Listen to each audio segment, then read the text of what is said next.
So thank you for bearing with me through all of that. Again, my name is Jim Smith, Program Manager, and at this time I would love to introduce Dignity USA's Executive Director, Marianne Duddy Burke. And Marianne, hello, there you are. Marianne, take it from here. Hello, and thanks very much to Jim for kicking us off tonight. And for folks who have not yet met Jim, he is the person who really does all of the work to make these Queer Catholic Faith sessions happen, as well as lots of other work going on. So thank you very much, Jim, and welcome everybody to tonight. I am very, very excited tonight to have the opportunity to chat with one of my true heroes in this movement, and somebody who really inspires me a lot. We're very glad to welcome Mary Hunt, a leading feminist theologian, author, a very inspirational speaker, a movement colleague, and a mentor to many, many folks in the justice movement. Mary's most recent book, New Feminist Christianity, Many Voices, Many Views, was co-edited with her beloved Diane New, who some of us got to see pop on screen a little bit earlier. Hi, Diane, if you're listening. Mary's also a frequent contributor to Religion Dispatches, that blog that if you're not signed up for, please get it. It's got great stuff. And her most recent piece, Notify That, took on the Vatican censure of Margaret Farley just brilliantly. Mary is also the co-founder with her partner Diane of WATER, the Women's Alliance for Theology, Ethics, and Ritual. So among many, many things she does, that's probably topmost. Mary, we are very glad to welcome you tonight. And hopefully Mary will sign in. There she is. Oh, no, there's... Hi, Mary. Welcome. How are you, It's so great to have you here. Thank you so much. Great.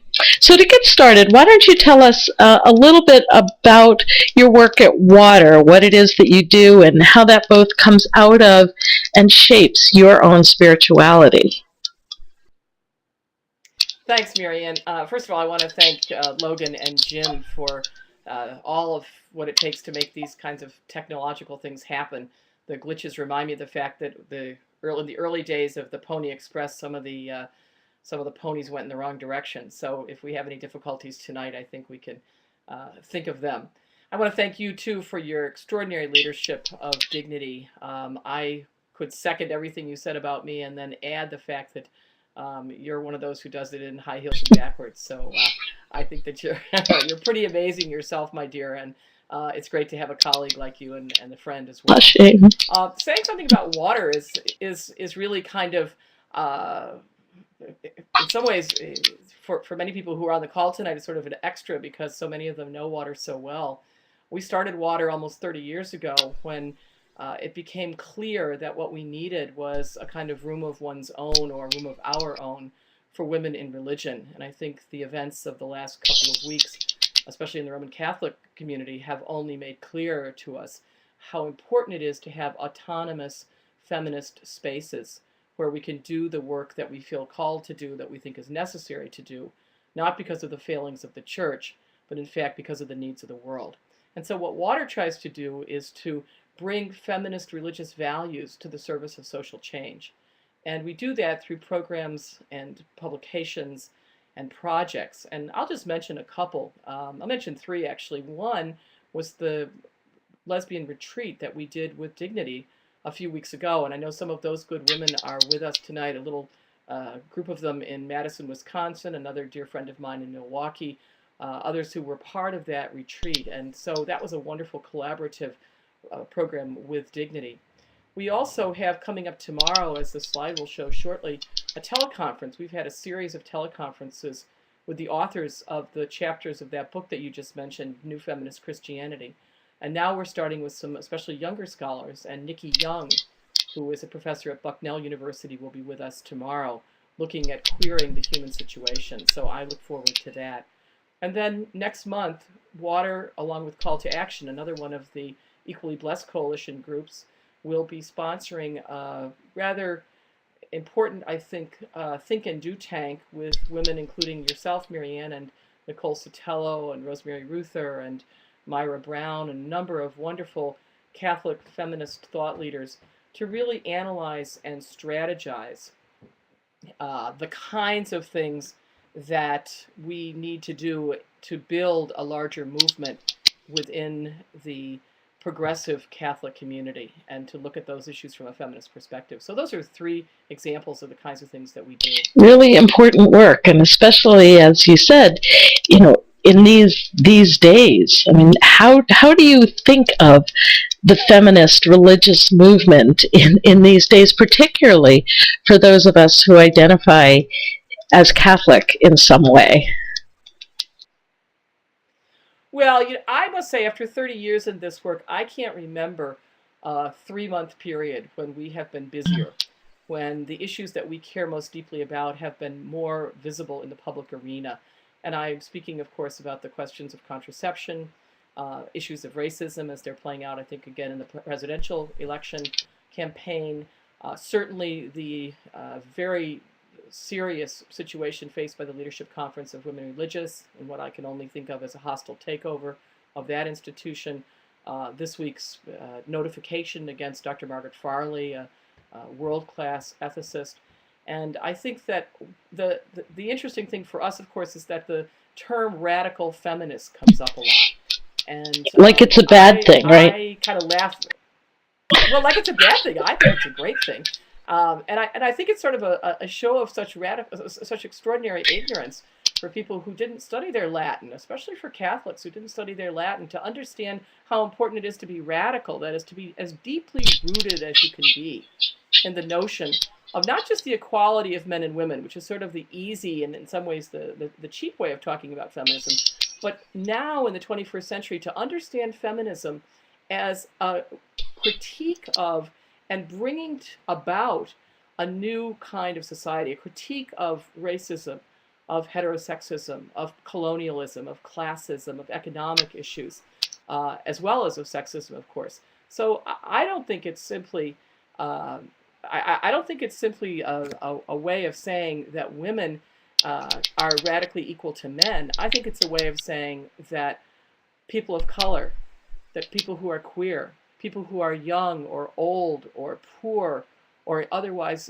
in need are as equal as everyone else and need to be taken seriously with a preferential option. That's what I mean by radical feminism, and I couldn't be prouder to refer to myself as a radical feminist. So is this a time that feels like a time of opportunity for you, or does it feel like, the same old battles with, new people at the head of the bad army? Well, it feels a little bit to me like the last wag of the dog's tail, that certain of these issues that we've gone through over and over again are now being understood just an example from today. After the Leadership Conference of Women Religious folks met with Cardinal Leveda in Rome, they came away from the meeting saying, yes, it was an open kind of sharing. And then I think they probably had no more stepped on the plane, and then he went on to a long discourse about the fact that this was what he referred to as the possibility of a kind of discussion among the deaf. And I thought it was, first of all, an ableist comment of the worst sort. But if he had any sense at all that people who are deaf use a language that he's simply not able to communicate in, namely sign, and other ways of communicating. And so what he was saying, I think, by that was that he really is unable to engage in the kind of conversation that mature postmodern people are involved in. So for me, what's exciting is that things that we've been working on for a long time are now part of enormous public discourse. They're on the op-ed page of the New York Times. They're on CNN. Maureen Fiedler was on CNN this morning. I think it's really quite exciting. I'm deeply stimulated by it, and have never been busier, I must say, but also never felt like we were making. Right. And I think one of the challenges with times like this, at least in our work, is we find that trying to broaden the conversation beyond the sort of the activist circle or the people who feel directly impacted, Right. it is such a huge challenge because people feel kind of so personally attacked and so disenfranchised, and the natural instinct is to sort of cower and turn back. How do you encourage people to take the other path and to sort of rise up to the occasion and to use it as an opportunity to create something new or something different? I think that's where you would say folks could go, or is it? Yes, absolutely. And I think, it sounds trite to say it, but I think if you don't have a community, times like this help to create one. Because none of us can deal with these questions on our own. None of us can deal with the attacks on women, for example, on the question of contraception, the issues of health care. Certainly, the women religious are learning that they can't go it alone, that they, in fact, need all of us because they are lay women like the rest of us, lay women and men. And we need to be thinking about what a lay-led church looks like. We can't do it as Catholics. We need to have people from other faith traditions who show us the way. We can't do it as Americans. We need to have people from all over the world giving us both feedback in terms of how we look to them and what their experiences teach us. So I'm just deeply delighted by what's going on. I think it's, as much as it's difficult and painful, and I'm very concerned that certain individuals who are singled out suffer, and I think some will even die, in fact, as a result of some of the attacks on them. But I think that as a nation, as a community, certainly as a church, perhaps as a world eventually, we will be moving forward in terms of understanding more about difference and diversity and how rich that is and how much we need it. It's going to be a tough struggle. Yes, that's great. I'd like to sort of pick up on something that you said a little bit earlier. Water and Dignity did recently co-sponsoring a gathering for Catholic lesbians, and I was not, unfortunately, able to be there, but understand it was just a fabulous event and a life-changing event for many people, and really a very, very deeply sacred space. So why did you and your colleagues at Water feel like this was important to do at this time, and what did you personally take away from the gathering? Well, one of the things about Water is that while I personally emphasize more the theology and ethics areas, Water is probably best known for Diane New's work and the work of other people around the office on liturgy and ritual. The questions of spirituality that we try to raise. The one thing that I do in spirituality is a monthly meditation group, and I've learned a lot from Nancy Sylvester and the Engaging Impasse process about that.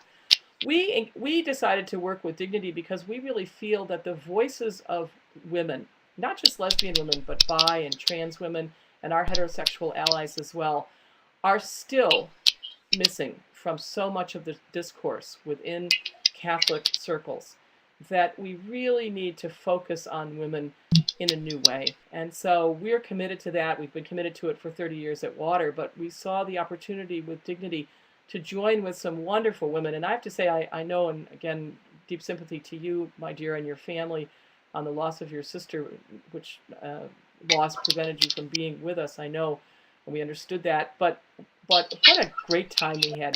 What I took away from it personally was the marvelous energy and insight of women who made presentations. We looked at the life of lesbians and other women through the seasons of fall and spring and summer and winter. And the 4 women who made those presentations really made a deep impact on me in terms of their own spiritual insight. So that was great. And the new relationships. I mean, I came away with some new friends. A shout out to those in Madison.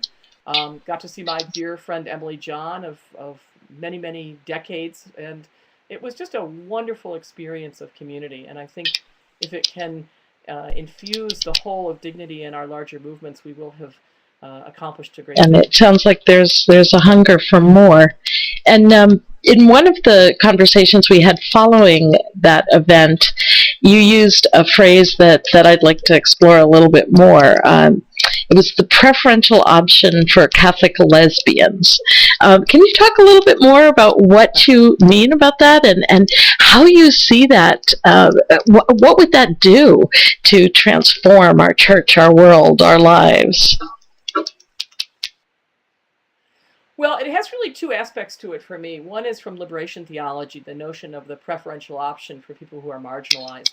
And I think that we as a church have never really taken seriously the marginalization of women and how important it is to bring women to the center of our concern. But the second component of that for me is that in our movements, in our queer movements in religion, and particularly in our Catholic queer movements, I don't think that we have really begun to change the default assumption of what we mean when we say gay or queer from a white gay male to a Latina lesbian woman.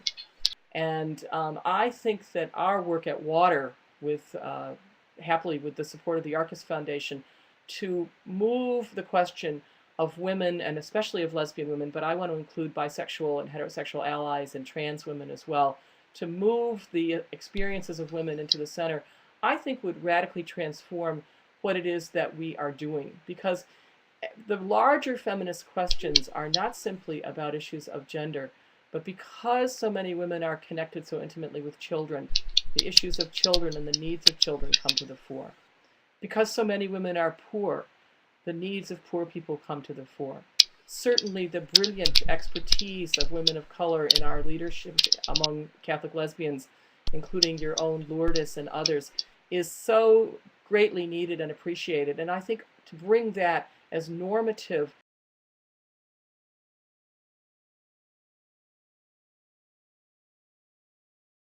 not to the exclusion of our brothers by any stretch of the imagination, but at least to bring that experience as normative would be terribly important.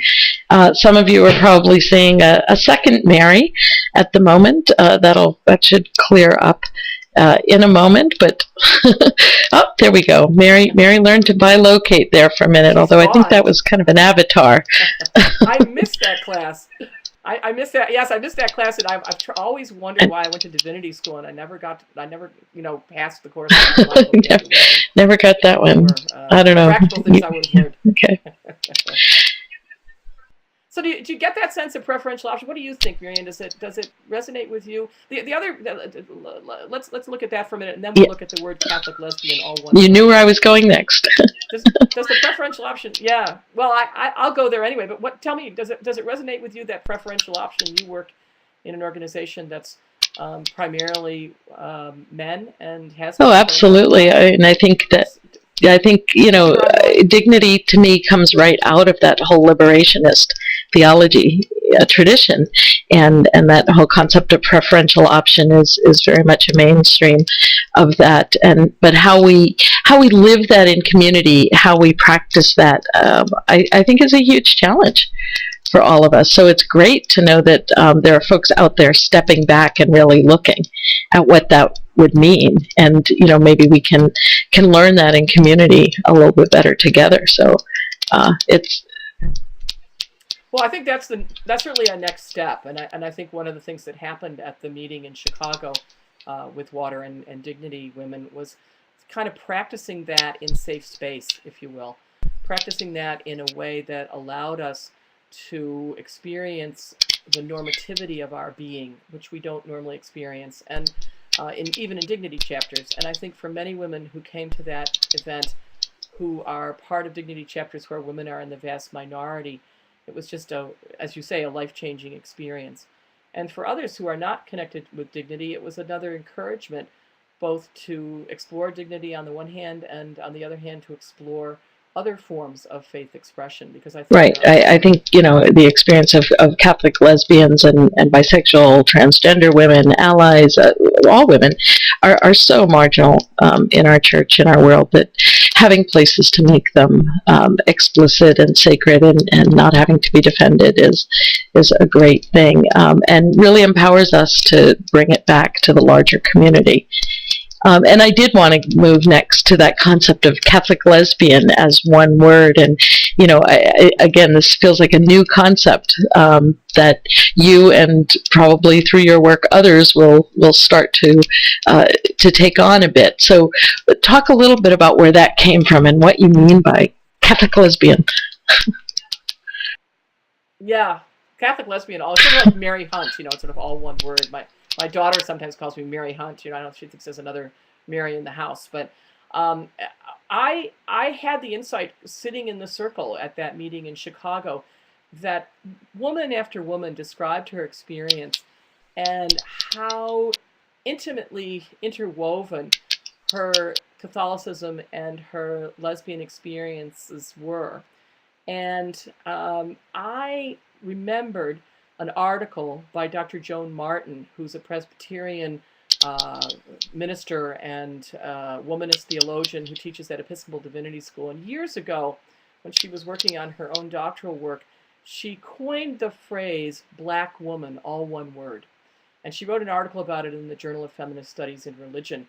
And suddenly that came to me just sitting there, and I thought, just as Joan Martin made the case that it is impossible to separate out for an African American woman her being a black person from her being a woman, that was something that I was feeling in myself and hearing in other women around the circle. And so I said, why don't we think about the term Catholic lesbian as all one word? And I promised, and I will, I just haven't had an opportunity with all the Vatican shenanigans in the weeks intervening, but I will write an article about it and try to tease out the concept. It's certainly my experience that I can't think of myself as a Catholic without also thinking of myself as a lesbian.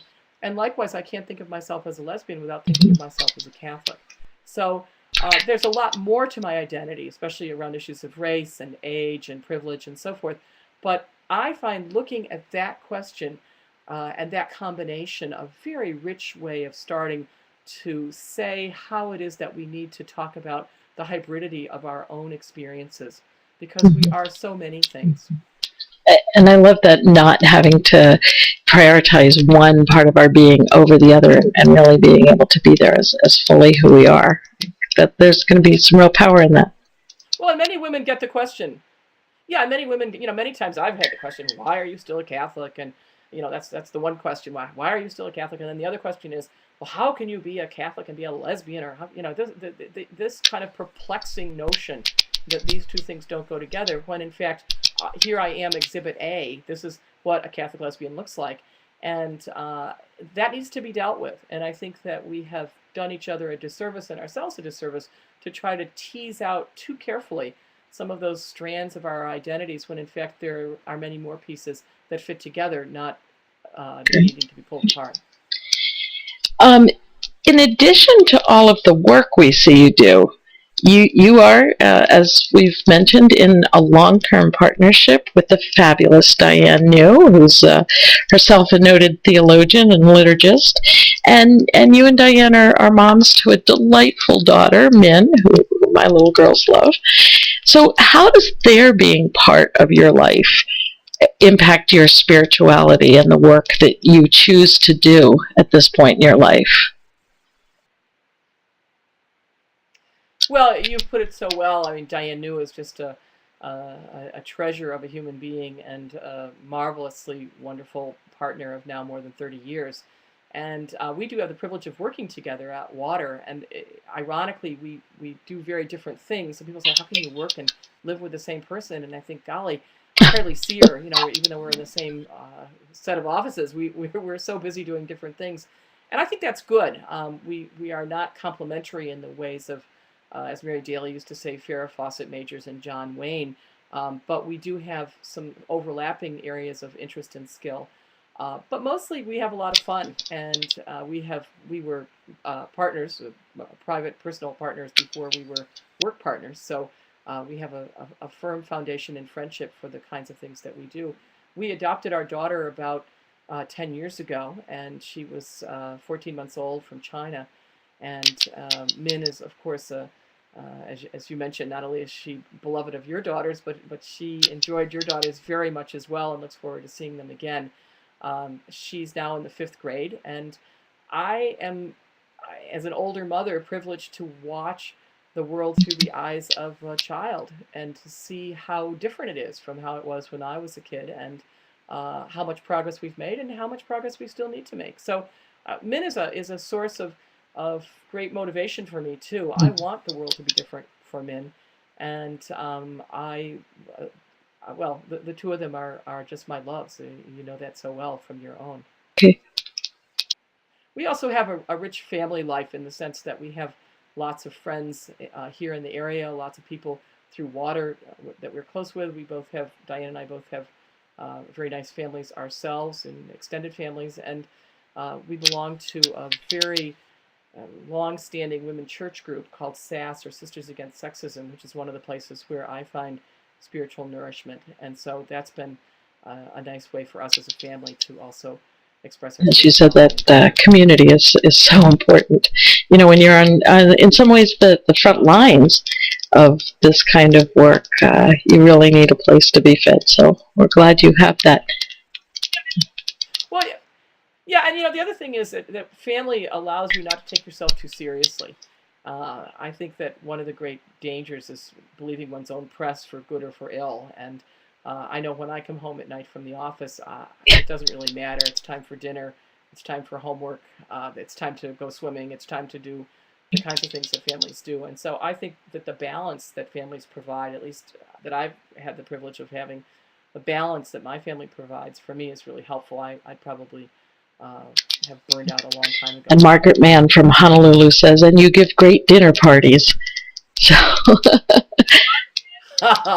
And Margaret Mann from Honolulu is one of my favorite people, and I'm just waiting, Margaret, for your return to Washington, so I can have one for you. I do like to cook. That is another way that I express my spirituality. Margaret's right. I like to cook, and I like to put on a nice dinner for people and enjoy healthy, good local, as much as possible, local organic food, and take seriously, as Europeans do so much better than we, the kind of table culture that I think is Eucharistic in itself. But to sit around a table with something nice to eat and something nice to drink and a wonderful group of people is, to my mind, that's really right. Sacraments aren't just for Sundays, right? They're everyday events in our families. I want to touch on one more question, and then we're going to open it up and take questions from there's lots going on in the chat line, and hopefully in the Q&A section, Jim and Logan will. Yeah, I can't read it all. I'm sneaking a peek at some of these things. It looks like Margaret Mann's coming in September. Right. So, so folks will go ahead. If you have questions that you'd like to have Mary address, go ahead and type them into the questions and answers, and Jim and Logan will make sure that they pop up appropriately. But Mary, this is kind of a big question. But what do you feel like are the big issues that we should be paying attention to as we move forward? I think, the attacks on LCWR and the Nunquisition and the continued attacks on theologians, they're going to be there. We're going to have to deal with them. But as we set an agenda for moving forward, what should that be about? Yeah, that's really an important conversation. I hope we can get into it, not only between the two of us, but also with other participants tonight. I have long said that the temptation to let the needs of the church, or what I would call the failings of the church, rule rather than the needs of the world, is a very serious one. And I think that we fall into the trap set for us by a kyriarchal church, that is, a church that lords it over certain people. I think we fall into their trap if we let the failings of the church set the agenda. Now, having said that, of course, I've spent the last 6 weeks working pretty hard on some of the more obvious failings of the church. But I think the needs of the world are really what trump at every point. And that those, in my mind, begin with the issues of poverty, of people made poor by social structures. Not just poverty as an abstract thing, but people made poor by social structures that we can change, by racism, by the extent to which people are marginalized because of their nationality. I think the immigration issues are an important test case of our nation's will and whether we will move into the 21st century faithful to where we have come from, or whether we will now take a new kind of xenophobic stand. I think that the issues around healthcare and access to education, again, economic issues at base, but those issues need to be dealt with by us because they are religious issues. They finally do say something about what we hold most deeply as values, both about what we mean by what it means to be human and what it means to live in relationship to the divine. So those are the kinds of issues, Marianne. And the other one that I would just mention, of course, not to mention the wars that are hideously upon us, but also the ecological damage that is perhaps beyond our help at this point. I'm not sure. But I think that is a kind of agenda that we need to think about as groups like Dignity and Water, even at the same time as we do the other, in our case, very Catholic work these last few weeks, because I think we have to do that work as well. And the reason I say that is because we speak Catholic. You and I speak Catholic as fluently as anyone I know. And if we're not going to handle those issues, then the same dynamics of oppression that are present in the way in which the Vatican gets away with dealing with Catholic nuns as if they were children, or the Vatican gets to speak about a world-class ethicist like Margaret Farley as if she were somehow not under their control. We can't let those things go by because, in fact, they give permission for people to do similar kinds of things in other aspects of the culture. So that's kind of how I put it together. I wonder how you and your colleagues... Well, I think obviously we're very much on the same page. I mean, you use that line about, it's the needs of the world and not the failings of our church that should drive our mission during our San Francisco convention, and that was the takeaway line that fed everybody. That's right. It really hooked us, and I think what we are constantly looking at is how we bring our experience as LGBT Catholics, all one word, to that work, because I think there's a connection in the justice movement. So big questions, obviously. So. Yeah, I think it's pretty explicit, though, in the sense that where we get pulled into the needs of the church, I think at each point we need to be saying, look, this is not simply about the oppression even of us as queer people. It is simply a way of understanding the world that one may not lord it over anyone else, and in this kind of curiarchal sense, as Aloysius de Fiorenza has defined the word. And I think it's because it's done in the church, it gives permission to people, whether in the military or in business or in government, to do the very same thing. And if the bishops can do it and that's how they act, well, it's a model for others. And it isn't a model. It's as far as I'm concerned, it's an antithetical image of what the gospel calls us to be and to do as a discipleship of equals. Right. And I think this is not how people act, and this is certainly not how people of faith act. Yeah, great. It's disappeared from the screen now, but there was a question up from Barbara asking about the meaning, essentially, of the word queer and why we're using that, why we use that to define that. What's your take on that, Mary? Well, queer is one of those words that gets bandied about. When I was a kid, I remember my father, in a very derisive way, talking about two men that I now would think of as gay as being queer. And when my father called them queer, he didn't mean it as an endearing kind of comment. And so the word was flagged for me early on as something I should pay attention to.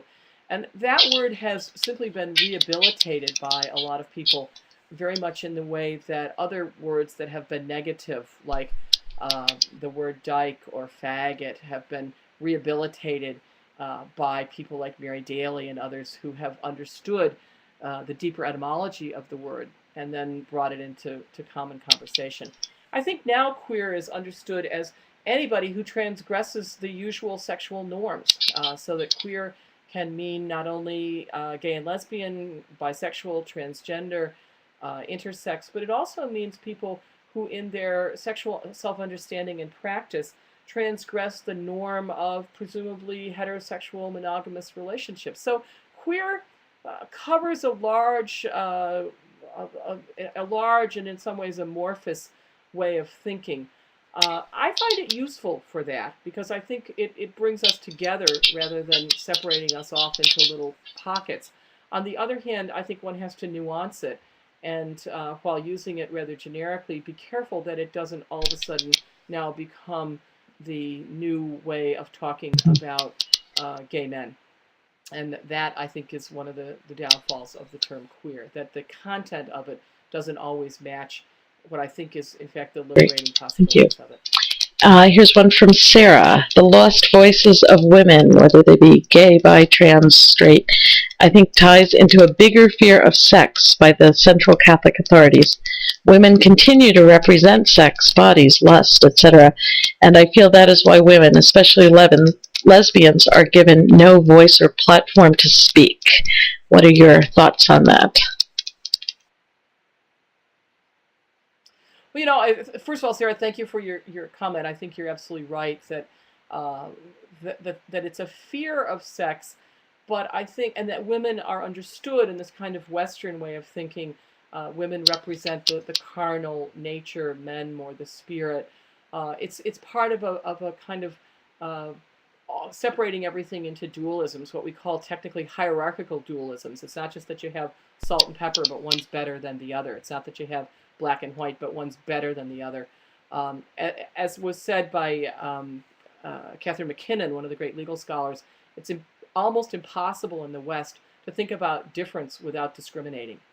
In other words, we haven't figured out how to think about women and men together. We haven't figured out how to think about straight and queer together.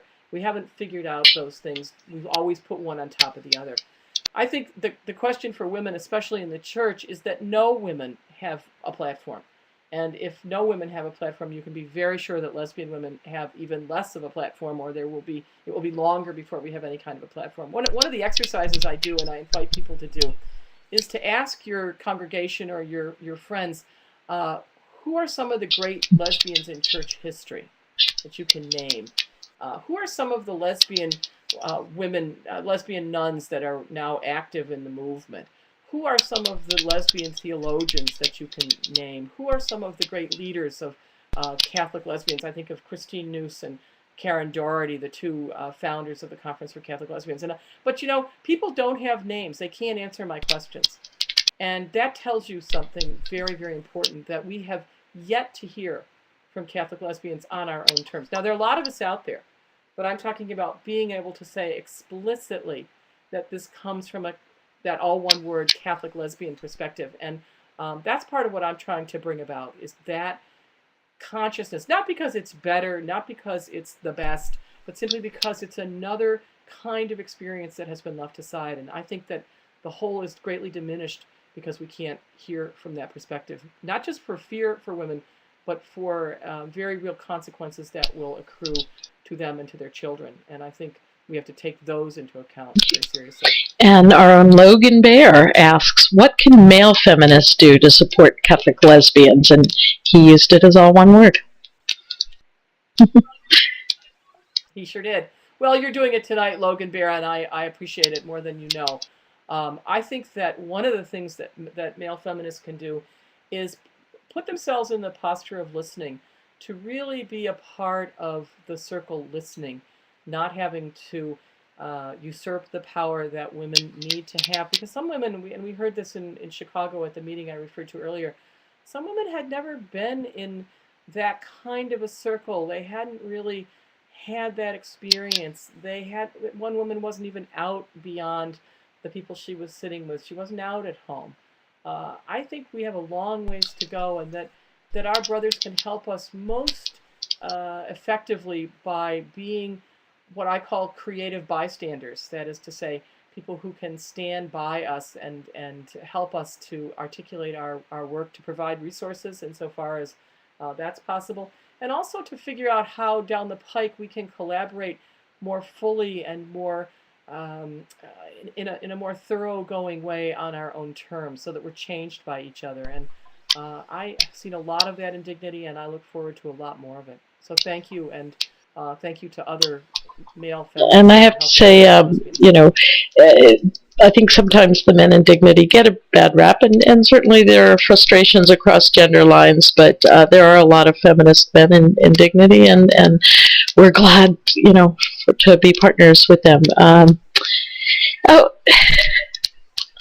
Absolutely, and may their number multiply. I mean, I think it's really exciting that men are hearing, Yeah. and maybe even tonight somebody will hear for the first time something that Great. he hasn't heard before. We have a couple questions. Your friend Emily asks, what do you think is the catalyst for the current attack on theologians and progressive thinkers? And Betsy had asked, what do you think of Joan Chittister's take on the Vatican crackdown on the nuns? And what do you think about her view that the sisters will disband and reorganize, just not connected with the Vatican? So it's kind of unfair to merge two questions, but facilitator's prerogative. So. Sure. Well, I think just to take Emily's part of it first, I really I don't think anybody has a full answer to what the catalysts are. I think that there are really clashing worldviews more than anything. It's not that I disagree with the church on the institutional church on particular issues. I just don't even see the world the way they do. And anybody who would prioritize, for example, in the work of Margaret Farley, issues of masturbation, homosexuality, divorce, and remarriage, I mean, what planet do these people live on? We have wars going on. We have children starving. We have people dealing with HIV/AIDS without the medications they need. We have people who don't have potable water, and they're worrying about masturbation. I don't get that. I do think that there are at least two major competing models of church. One is the kind of big tent, open umbrella that we in Dignity represent, at Water represent, that goes well beyond, in Water's case at least, well beyond the Catholic parameters. And then I think there is this leaner, meaner understanding of church that Ratzinger, now Pope Benedict, and others of a much more conservative persuasion hold dear. And I think they will be satisfied with a smaller group of true believers. And I think that's, well, I'm sorry for that, because I don't think it represents what the gospel is about. I don't think it represents what 2,000 years of Christian history are about, but it may come to that. Jamie Manson in her piece recently raised the question, do they really just want to become a cult? And it may be that. I don't know, Emily. Honestly, I think this is a very big question. I think that historians will be looking at this long after I'm gone, and I think one of the things we're going to do at our meeting, our thought leaders meeting next month, very much modeled, Marianne, on the Arcus model that you and I shared, to do the kind of thinking about Catholic groups. We're going to do this around feminist groups. We're going to try to do analysis and strategizing with to the best of our ability together, and see what we can come up with. Betsy's question, and I thank you for it, reminds me of how Joan Chittister would be a great person, by the way, to have for one of these video conferences. I think one has to be careful about, I think Joan has been right all the way along on this, that one option for LCWR is to disband. And this question that was raised today in their meeting was by Cardinal Levada was, well, maybe we'll have to have another group take over for LCWR. Well, that's been in the wings all the way along. There is this Council of Major Superiors of Women, which is a conservative group of women waiting in the wings, I think, to take over as the official group under the Vatican's aegis in terms of women religious. But I think that it doesn't, let's not confuse that with women's orders disbanding. That's not going to happen, at least in the near future. The orders, each and every one of them, will remain as it is, and the leadership conference may, in fact, take a different organizational turn. We don't know that, and that's up to them. But again, I think the larger issue is, how does an increasingly lay-led church take responsibility in ways that are different, that are inclusive, and that are... What do you see as some of those possibilities being? And then we'll get to Jean's question here. Well, I think that a lot of what Dignity's doing is very much indicative of where the church is going. A lot of the women church activities that I'm engaged in are another example of ways in which this is moving. We're simply having liturgies and rituals. We're bringing what I call sacrament and solidarity together in small-based communities there, and some of them are larger communities as well. Some of the communities include people who are Catholic, as well as people who are from other faith traditions. So I think you begin to see the influence of religious pluralism and of ecumenical Christianity taking a new shape that is simply not encouraged in parishes. What we don't have is the infrastructure to both communicate with each other and to share the resources that need to be shared in order to develop the educational programs, the ministry training, and so forth, to encourage this movement. But I think that's where we're going. I think that's, and I think for example, I'm thinking of the group at the center in New York who have their new, there'll be a worship on Sunday in New York with that group. And they're developing out of Dignity some new forms of ritual and liturgy and ritual.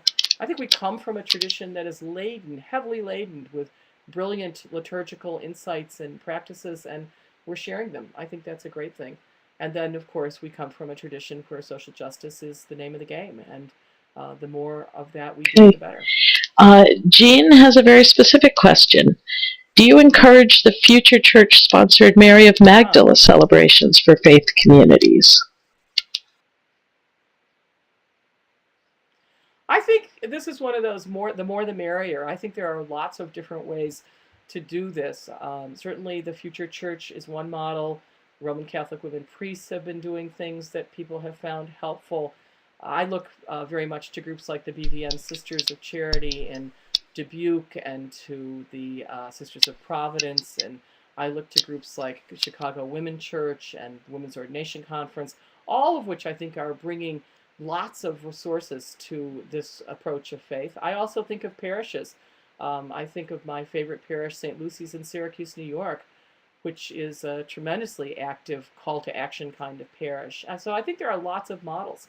But I also think when I notice my friend Carol Saucy and her husband Frank Maloney are on here, I think of their the Rockville United Church here in the Maryland area, and they are Catholics who belong now to a Protestant church. And I think there are many instances of people who are what Marianne, you and I have talked about as being bi-religious, obviously thoroughgoing in the traditions in which they were formed and just as faithful in the traditions they join, whether it's another Christian denomination or Buddhism or Hinduism or Islam or Wiccan pagan expressions of spirituality. I think that there's room for lots of this and that the spiritual wisdom of the world is infinite, and that we simply tap in to little bits of it ourselves. So I'm excited about that. And just for clarity, I got a couple notes. Some folks are not familiar with the Mary of Magdala celebrations, and for folks who aren't, I would just urge you to go to the website of futurechurch.org,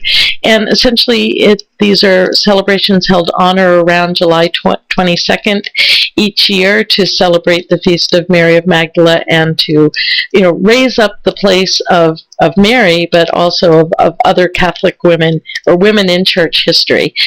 So it looks at the very rich and often buried tradition of women in ministerial and governance leadership in our church, and seeks to open up other possibilities. So thanks for that question.